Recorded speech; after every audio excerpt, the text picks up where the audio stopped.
Welcome to the Mountain View Pure Podcast, where your journey to exceptional water quality begins.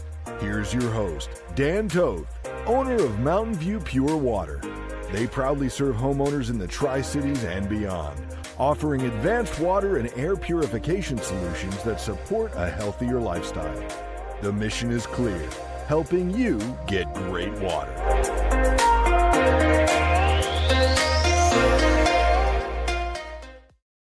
In this episode, we dive into the science behind reverse osmosis, a highly effective water purification method, and explore how it stacks up against the convenience of bottled water.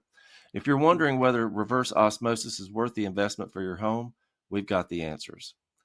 Welcome back, everyone. Skip Monty, co-host / producer, back in the studio with owner of Mountain View Pure Water, Dan Toth, and Dr. Sibley, who has joined us in episodes before. Guys, welcome back to the show. Thank you. We're glad to have you. I'm really excited to learn all about reverse osmosis. What exactly is that, and how does it compare to bottled water? Well, first off, I'd like to say thank you to Denise for joining us again. Dr. Sibley is well experienced in the healthcare field as 35 years now as an internal medicine doctor. And she's our expert with us for a second episode here to talk about the difference between reverse osmosis and bottled water. And I think that this is an issue that a lot of people really don't understand. They don't understand that there is purified water and then there is other. So they're fairly indiscriminate as to what they drink. It looks like water, it's clear, I'm going to drink it, is I think the general consensus. And that I've talked to people about for years is just asking them why they've chosen the water that they drink. And typically I find three common reasons why people choose the bottled water. First off, we choose bottled water because it's convenient. About 15, 20 years ago, bottled water came out and most people were like, why are we paying for bottled water? Then they went back to their faucet and they think, okay, I can't actually put this to my mouth. So then they realize, okay, I have to drink something else that's palatable for me. And so we all buy bottled water now as a regular way to get the water that we consume. And I'll ask people, why did you choose the bottle that you're using? And they'll give me three typical reasons. First off, it's the cheapest one. It was the cheapest. We have to buy bottled water, so it's the cheapest. The second one is they have a bottle that I like. And so typically these bottles are really flimsy these days. And you might open it up and it comes all over you because you had to squeeze hard enough to twist the cap off. And then the third is I like the flavor. And so when I analyze that as someone who is looking at the quality of water, none of that has to do with quality of water. The quality of the water is the biggest issue when choosing what water we're going to put into our body. And we want a pure water that doesn't have contamination because our health depends on having a clean, well-working system. And so what are some of the things that we would find in bottled water that we wouldn't find in water that would be run through reverse osmosis? Well, we're going to talk about that real quick, but by and large, reverse osmosis rejects 96 to 99% of any contaminant that would be found in the original source water. That's a really big deal because when we look at bottled water, we want to know, well, what is in that water that I wouldn't want? Do you have any ideas of where we can start this conversation? Well, as you were saying, where do they get the source of the water from for their bottle? Is it just out of manufacturer's tap? Is it distilled? Is it from a spring? They call it spring water. Well, what does that mean? What spring? What's in that water? A lot of that's a dark hole, and it could have some of the same issues that we have with tap water or just going out to a creek. I guess they actually don't have pathogens in it. But my big concern is the plastic in which it is contained. And the plastic is becoming a huge deal. Of course, people would say, well, it pollutes the environment. Okay. But the big thing about plastic is that it contains substances called phthalates that make the plastic, it's a plasticizer, it makes it bendable and not breakable. And those substances leach into the water and they have endocrine disrupting properties. That's a huge thing. Not only that, but there's also then little parts of the plastic that break off, which we would call microplastics. So you're drinking some microplastics, which are not good for you and your brain. They get stored in organs, your spleen, your brain, your liver. But the endocrine disruption, it's like it's almost giving you extra estrogen. So it would be affecting girls in their estrogen cycles, perhaps making puberty occur before it's supposed to. Or for boys, it could be feminizing the boys or disrupting their puberty or their sperm production, some of their hormonal balances. So I'm very concerned about what the water's contained in a plastic bottle. And then, myself included, I used to leave some plastic bottled water in my car. Well, what does your car do when you're at Hilton Head in the summer? Well, it's about 120 degrees in the car when you open it. And that water's been sitting there all day and all week and maybe a month. And that heat, it increases the leaching of the plastic into the water and all those bad things we don't want, the endocrine disruptors. And it deteriorates the plastic so that it is able to go into solution. And so, wow, that's a really bad thing to heat up the plastic and then to drink it. So I woke up to that too, as I have to a lot of things during these last 5 years. And I don't keep plastic in my car anymore. Well, if we don't want to keep plastic in the car because it's going to get hot, would it be a good idea to, if I'm at the gas station and I'm headed out of town, to grab the plastic water, No. Plastic containing water that's sitting there, sitting between the pumps there, all stacked up. Yeah, it's been something that has bothered me for years, and in fact, I will often tell the attendant, "You can't put this out here." I worked in a grocery store when I was younger, and one of the things that we do is when we're unloading the trucks, you set stuff where you need to set it in order to get access to it, to take it in and stock the grocery store. Well, a lot of these big containers, just skids of water, are being left out in the sun.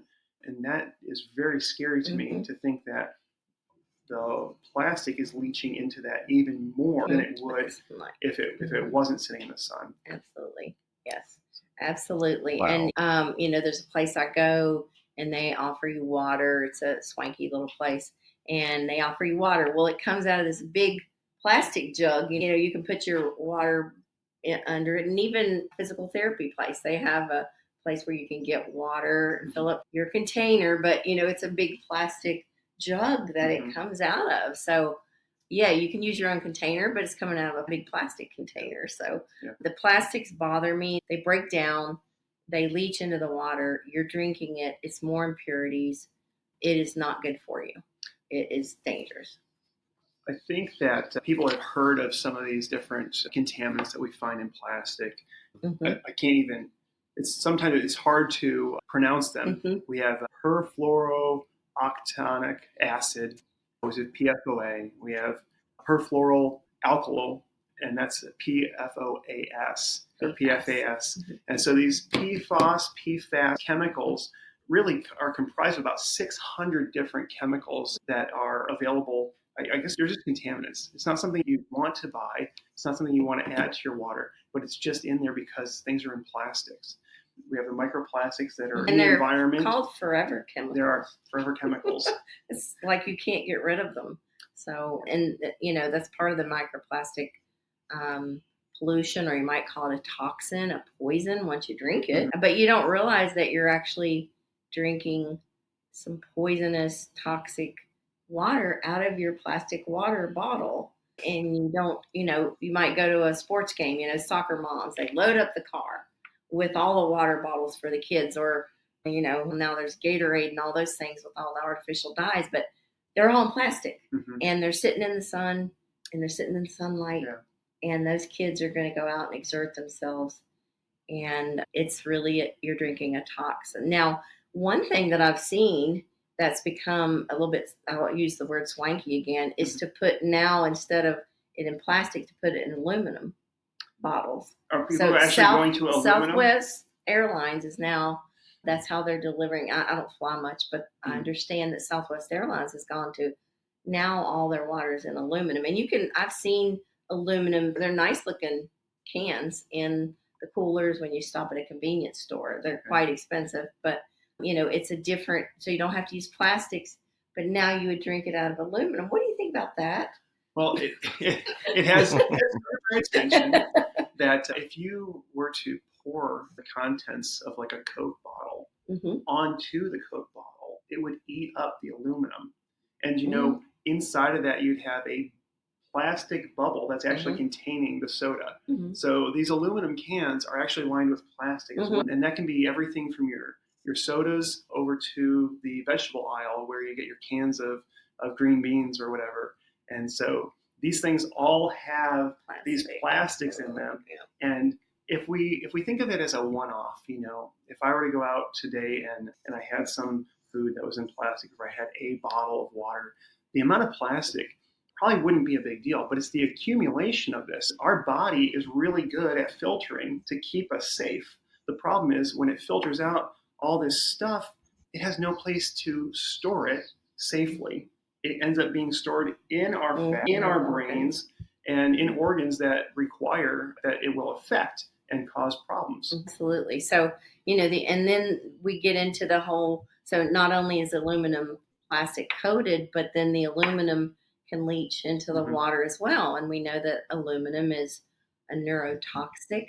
That means it's a toxin to your brain and your whole neurological system. And it's inflammatory to the brain and the neurological system. It's also hard for your kidneys to filter that out. So the answer of putting things in aluminum, well, it's no better.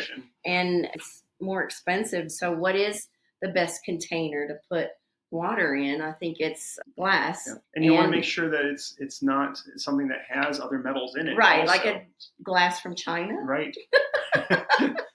And so, maybe canning jars, that are maybe made in the United States. I have seen people walking around with mason jars with their water. Yeah, that was a thing. But, good quality glass that you've cleaned, that's probably, I guess, stainless steel. Certain stainless steel that's made for food grade. That would be another great way. I haven't gotten to the stainless steel because I don't like the flavor of the water when it comes out. Maybe it's the smell, maybe it's the flavor. Glass for me is the preferred method for storing.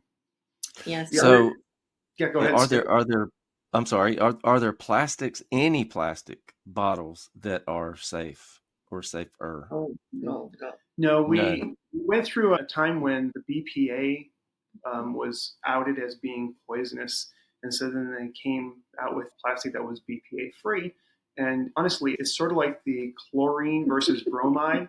It's no better. There's still toxins in there. Yes, and you'll see a lot of baby products as a grandma with young children. You'll see a lot of the products for babies are plastic, and it'll say BPA-free. Well, okay, that's fine, but what else?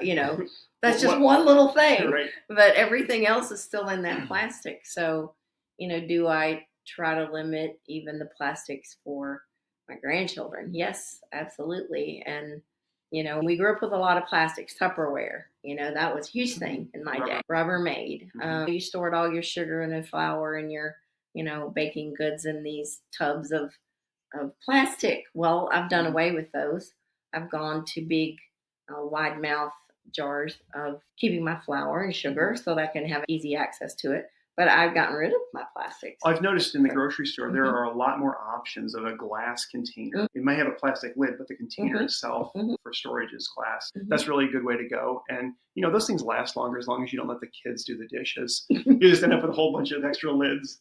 Making sure that the container that we're using is just as important as making sure that the water that we're drinking is pure. And so that's... Absolutely. I had no idea. Once you go and you devote hundreds of hours to studying the things that are in our air.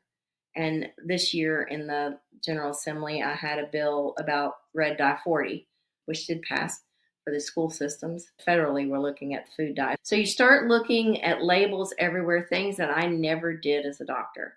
And I didn't know what was in the sky, didn't know what was in the water, because I hadn't looked But because now I look and I'm concerned, it takes a lot of study, but you find out things that you really need to be paying attention to for your family. Because again, your family is it's your God-given little tribe, and you want them to have the best of food, the cleanest water, long-term health, absolutely. And we have this epidemic of chronic disease, which we all know about, especially in our children. And so, for your family, especially as a mom and now as a grandma, I'm looking to be safe. I want to give my children safe things. And usually, for the most part, that falls on mom or in the family, but some dads are into it as well, which Dan is because that's his job. But it is worth your investment. Again, there's a lot of things you can invest in, but if you don't have your health, you don't have anything. You also need Amen. God. Absolutely, you absolutely Amen. need God. You don't have anything. You can't enjoy life if you don't have your health. So this is these things we're talking about are worth looking at and not just burying your head in the sand and saying, well, I'm not going to worry about it. Well, you should. I have one more like that I think is really important. Water is the universal solvent. The rain comes down and it cleans things. This is God's plan for cleaning the earth. And so as it cleans, it grabs some of that stuff and it holds on to it. And if we're not discerning as to how we remove those things, we're just taking it into our body and polluting ourselves. My mentor in water treatment almost 20 years ago now, he had a favorite saying, if you're not using a filter, you are the filter. And I don't want to be the filter. I want to remove that stuff before it gets to me. What goes up must come down as far as what's in the atmosphere. And guess where it all lands is in our groundwater. I mean, it comes to the soil as well, but it's going to eventually run off into the groundwater.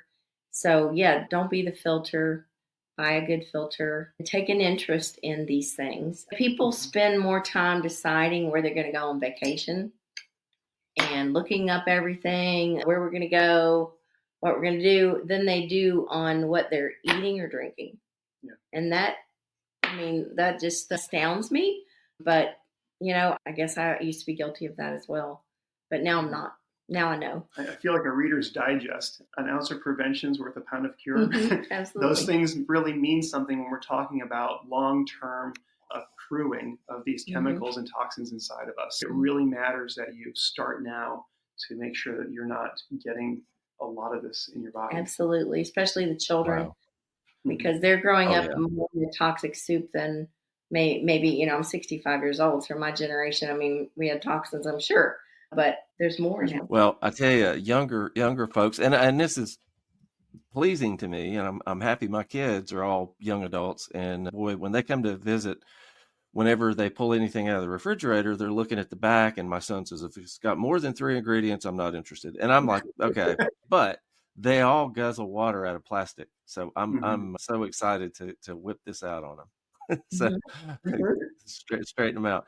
Well, Dr. Sibley, Dan, I can't tell you how much we appreciate you stopping by the studio today. This has been very informative and something we could talk about forever. Maybe we can get Dr. Sibley, get you back in another episode. Thanks. Yeah, that'd be great. All right. Dan, thanks so much, and we'll see you in that next one.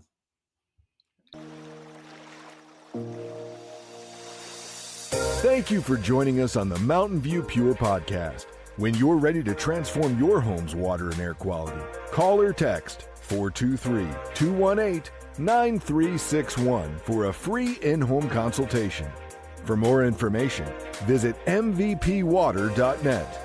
Remember, great water is the foundation of a great life.